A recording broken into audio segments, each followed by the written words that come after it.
الإنسان ومنذ قديم الأزل كان دايما بيبص للطيور اللي عمالة تطير وتحوم فوقيه، وكان دايما بيبص عليهم ويفكر هو ليه الكائنات دي بتطير وأنا بمشي؟ ويا ترى الإحساس والمنظر فوق هيبقى عامل إزاي؟ وهل يا ترى هقدر أطير في يوم من الأيام زي الطيور دي؟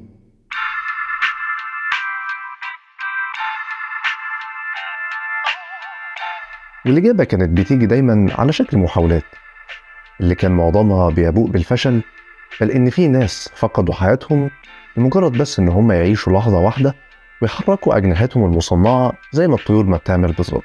وبالمناسبة القصة دي بتقول لنا إن محاولتنا المستمرة دايما في إن إحنا نحقق الحاجات اللي إحنا بنحلم بيها وبنتمناها في حياتنا هنوصل ليها في يوم من الأيام كنتيجة حتمية. بس خلينا نرجع لحكاية الطيران واللي تطورها وصل للمرحلة اللي إحنا بقينا شاهدين عليها دلوقتي إحنا كبشر. بس الطيران مش هو الحاجة الوحيدة اللي إحنا عرفنا نحققها.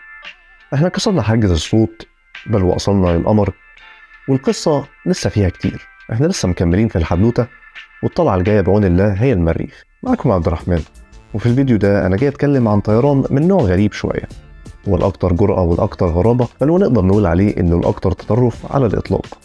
المخاطرة في الرياضة دي عالية جدا، وبالتالي نقدر نقول إن النشوة اللي أنت تحصل عليها من الرياضة دي هي جرعة زيادة من الأدرينالين.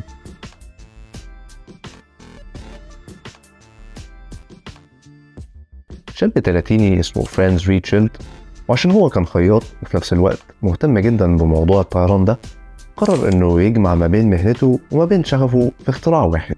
والاختراع ده بكل بساطة هي بدلة ليها أجنحة مدمج معاها باراشوت أو اللي بيتقال عليه مظلة، على أساس يعني إن هو عايز يزود احتمالية نجاح التجربة بتاعته ويفضل أطول وقت ممكن في الهواء، أو لو يعني في أسوأ الاحتمالات لو الأجنحة بتاعته فشلت في إن هي تحقق التارجت بتاعها، فالمظلة على الأقل هتنقذه من إن هو يموت. وفي سنة 1912 وتحديدا يوم 4 فبراير الراجل خد البدلة بتاعته ولم العدة وشد الرحال على برج إيفل عشان يعمل أول تجربة للاختراع بتاعه. وبعد فترة طويلة من التردد هل هينط ولا لأ، أخيرا قرر إنه هيعملها وهينط، ولكن بدل ما يطلع للسماء طلع للرفيق الأعلى. ودي كانت أول تجربة حقيقية وموثقة باستخدام بدلة الوينج سوت أو البدلة المجنحة. بعد المرحوم فرانز استمرت المحاولات الجادة في تطوير البدلة المجنحة، وفي سنة 1920 ظهر تصميم بدلة الخفاش أو البات وينج، ولكن كالعادة كان اختراع فاشل. وفي سنة 1937 واحد اسمه كليمسون عرض أول بدلة قفز بالمظلة في العالم،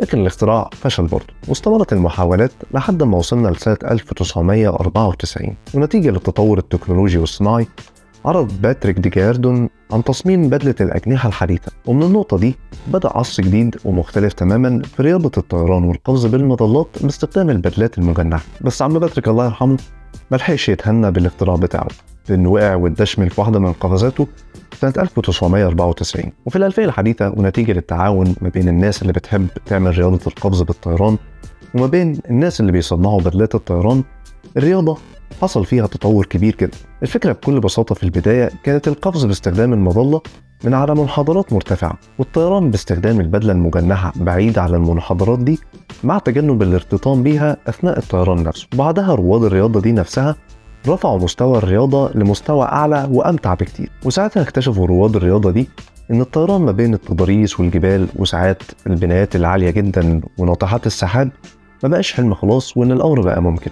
وده اللي احنا حاليا بقينا بنشوفه على فيديوهات الرياضة دي على السوشيال ميديا. ومن هنا نقدر نعرف رياضة السنجاب الطائر، واللي انا هقول لك هم اطلقوا عليها ليه الاسم ده كمان شوية. واللي بيحصل في الرياضة دي بكل بساطة هو الطيران ببدلة الجناح، واللي بتساعدك ان انت توصل لسرعات عالية جدا واجراء مناورات بهلوانية في السماء. بس هي ليه اساسا اسمها رياضة السنجاب الطائر؟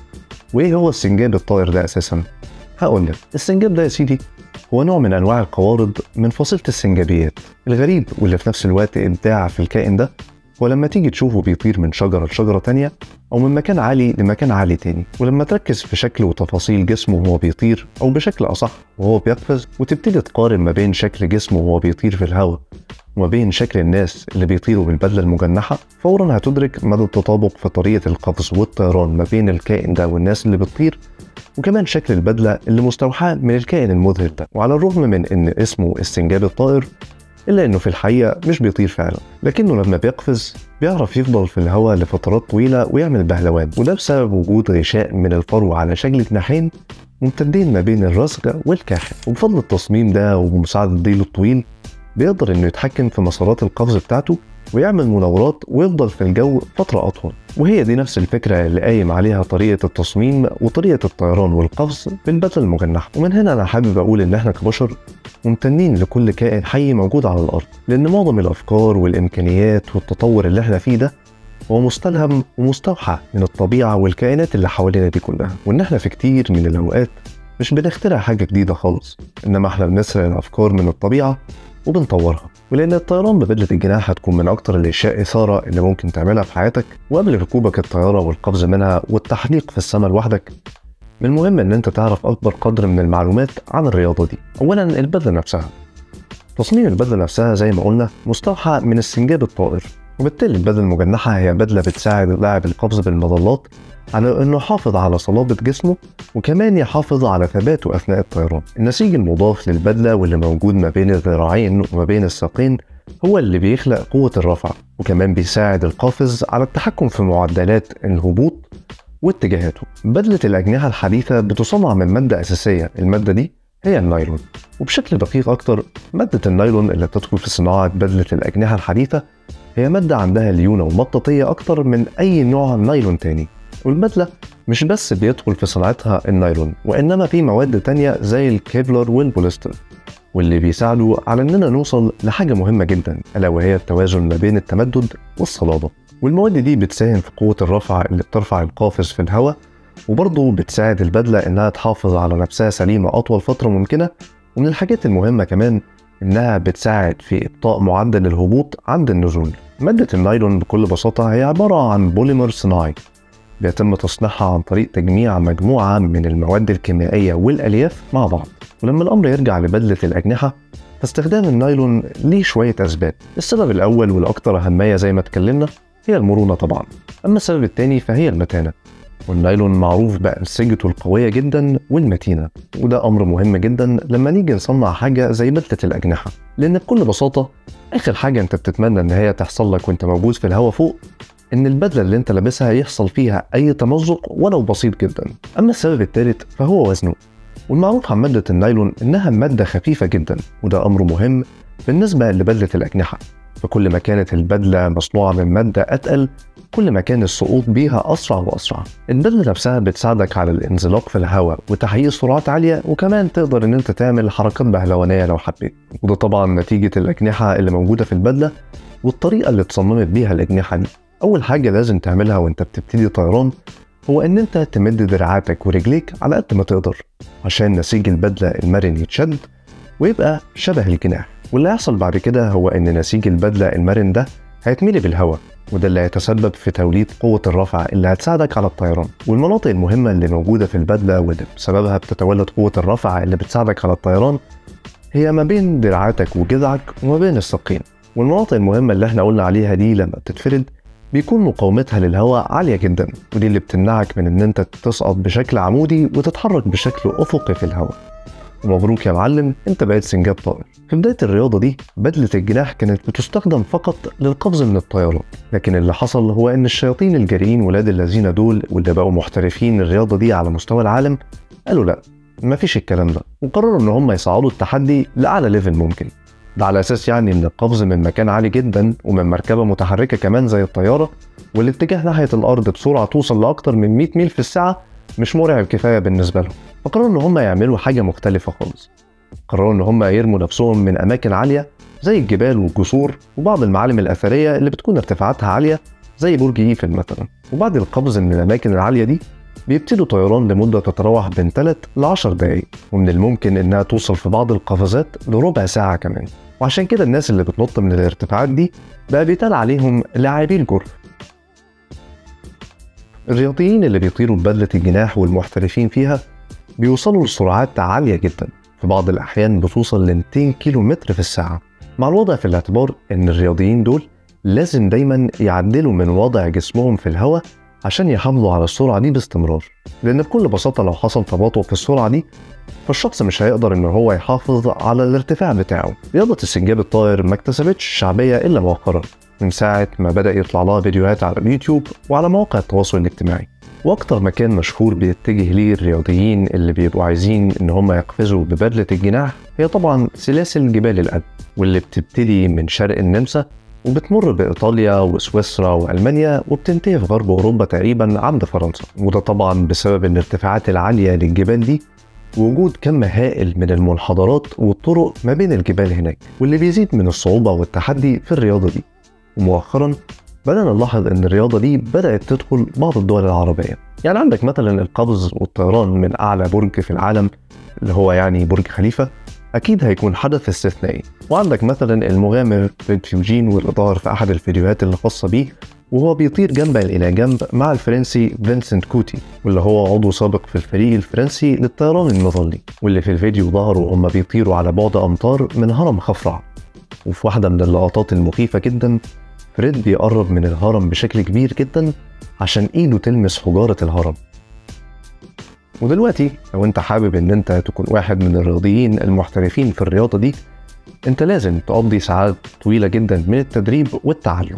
ومن التدريبات دي ان انت لازم تكون نفذت عدد مش قليل من القفز بالمظلة، واللي هي يعني بيتقال عليها السقوط الحر، وما بتقلش تقريبا عن 200 محاولة. وبعد ما تخلص الكلام ده كله لازم ان انت تحصل على رخصة الطيران بالبدلة المجنحة من جمعية المظلات الأمريكية. طيرانك بالطريقة دي وبالسرعات العالية جدا دي بيتطلب ان انت هيكون عندك الخبرة والمهارة ان انت تتعامل مع اي مشكلة او تحدي هيطلع قدامك فوق وانت لوحدك. وفي نفس الوقت وبعد ده كله انت اكيد مش هتبقى عايز تكتب نهاية درامية للقصة بتاعتك. وده على طول ياخدنا للنقطة المهمة جدا ألا وهي الحوادث. الحوادث والوفيات في الرياضة دي هو رقم ما ينفعش ان احنا نتجاهله اطلاقا، لان الرقم المرصود لحد دلوقتي للناس اللي فقدوا حياتهم وهم بيمارسوا الرياضة دي هو يقارب ال 450 شخص، مع الاخذ في الاعتبار طبعا ان الناس اللي بتمارس الرياضة دي على مستوى العالم عددهم مش كتير اصلا. واللي يخضك اكتر هو ان جزء من اللي فقدوا حياتهم دول هم محترفين، بل واحيانا ابطال عالم كمان، زي مثلا بطل العالم جوناثان فلوريز واللي كانوا بيلقبوه بالبيرد مان، واللي توفى في إحدى قفزاته التدريبية سنة 2015. وعندك الإيطالي داريو زانون واللي كانوا بيلقبوه بذا جريت داريو، وهو يعتبر واحد من أفضل محترفي رياضة الطيران بالبدلة، واللي توفى في قفزة فاشلة ليه سنة 2016. وخد عندك دي كمان دكتور أنجلو جروبيسيتش، واللي كان يعتبر مهندس طيران وفي نفس الوقت قائد فريق تصميم بدلة الأجنحة في جامعة ساوثهامبتون، مات في واحدة من قفزاته في المملكة العربية السعودية في سنة 2019. وبناء عليه ان انت تكون سنجاب طائر محترف مش كفاية، من الواضح ان انت لازم تتأكد من كل تفصيلة صغيرة قبل ما تقفز، لان الموضوع حياتك متوقفة عليه بشكل كبير. لان من الأكيد اي غلطة ولو حتى صغيرة هتحصل معاك فوق هتخلي حياتك كلها على المحك. القفز والطيران بالبدلة المجنحة دي هي بلا أي أدنى شك واحدة من أكتر الرياضات خطورة وتهور. ده كمان الطيران ببدلة الأجنحة نقدر إن احنا نعتبره سيد الرياضات الخطرة بلا منازع. هي رياضة متطرفة جدا، مستوى التحدي والخطورة في الرياضة دي عالي بشكل مش طبيعي، لأن في الرياضة دي أنت مش بس بتنافس الرياضيين التانيين اللي بيعملوا نفس الرياضة معاك، وإنما أنت عندك مهمة أهم بكتير وأنت طاير فوق، ألا وهي إن أنت تحافظ على حياتك وانت بتعمل الرياضة دي. وعايزك بس تلاحظ مدى السعادة والانبساط اللي انت بتبقى فيه لما بتتفرج على واحد من الفيديوهات بتاعت الرياضة دي. تخيل معايا لو انت بقى اللي طاير هيكون احساسك عامل ازاي. وعشان كده وبعد الرالي ده كله هسيبك تستمتع ببعض الفيديوهات الخاصة بالرياضة دي اللي كفيلة ان هي تغير مودك تماما. وقبل ما اسيبك لو عجبك الفيديو ما تنساش تلعب لي بلايك واعمل سبسكرايب عشان ما يفوتكش اي حاجة جديدة بنزلها. وبس كده، انجوي.